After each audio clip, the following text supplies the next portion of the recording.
God made roosters as trumpets for us in the morning, 5 a.m. to be exact. The rooster's message is one and one only. Wake up, wake up.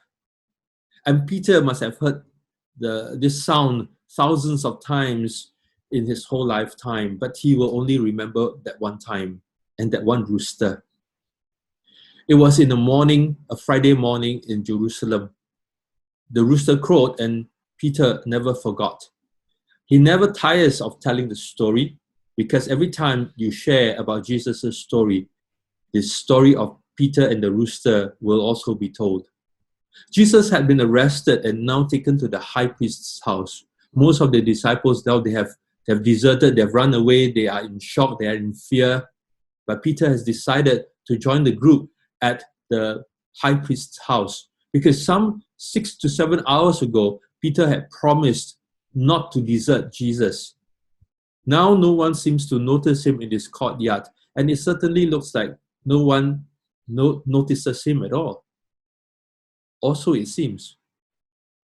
You were with the Jesus from Galilee, said the servant girl at the fireside. A chill runs up Peter's spine in spite of the fire. Instinctively, he utters under his breath, I don't know what you are talking about.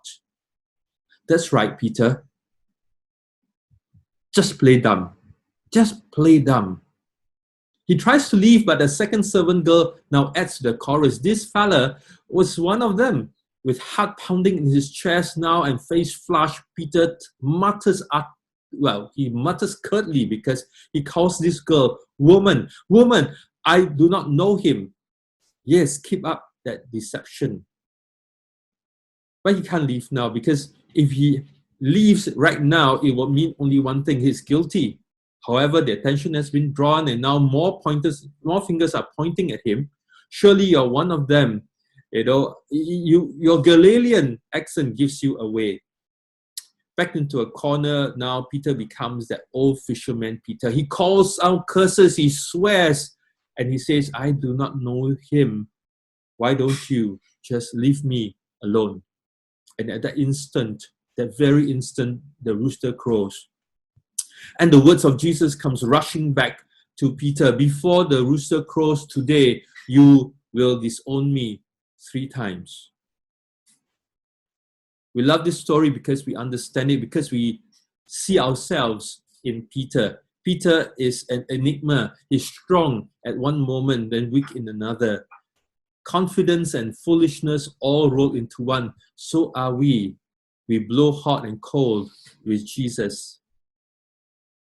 And just in case we think ourselves better than Peter, let me just say that, yes, we do deny Jesus. We deny him when we are too shy to give thanks for our food in the public. We deny Jesus when we play dumb like Peter because we do not want to offend others or have to answer awkward questions. We deny Jesus when we fail to live as salt and light for his kingdom. We deny him when he is not the center of our daily life.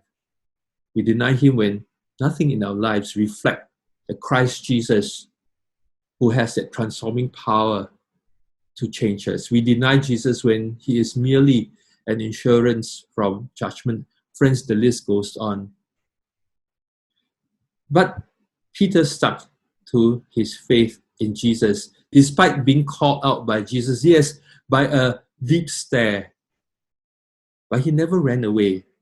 He believed in Jesus fully, totally, and that was why he was found with the disciples in the hiding room. He was the second to enter the empty tomb. The first was John.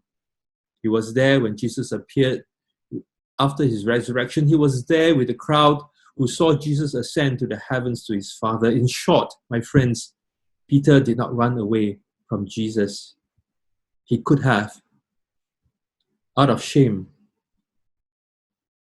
Perhaps sometimes God allows us to fail in order to strip away our self-confidence, to draw us back to himself.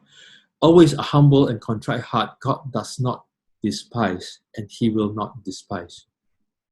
Peter wept, and I guess that was enough for Jesus. Jesus never criticized Peter. He knew Peter's denial long before it happened. He knew what Peter would do, and he knew how Peter would react. But most of all, Jesus knew what sort of person Peter would be after he was forgiven. Forgiven. That's the word, my friends, forgiven. And Jesus never gave up on Peter. John 21, we read that Jesus affirms Peter when he gives Peter that wonderful assignment, feed my sheep. Not only was he forgiven, he's now restored and now given an assignment. My friends, one thing is certain. Jesus knows us more than we think he knows us. He knows us more than we think he knows us. But he never criticizes you. He never gives up on you. Will he not leave the 99 for that one lost sheep? He is the Redeemer, and in him God can redeem your offenses if you just let him. If and when we weep like Peter. That same word, forgiveness. It's yours and it's mine to grasp. To be forgiven, to be restored, affirmed, and reassigned. That is what Jesus on the cross is all about. Today, don't run from him. If you know that you have offended him, if you know that you have even denied all of the things that I've said just now, if you know that you are there, don't run away from him. Come to him, stay with him, because his forgiveness is yours, his restoration is yours, his affirmation, and after his affirmation, he will assign you for his kingdom's work. And one of the things I want to share with you is this: don't wait for the next rooster's crow to awaken you. The Lord bless you.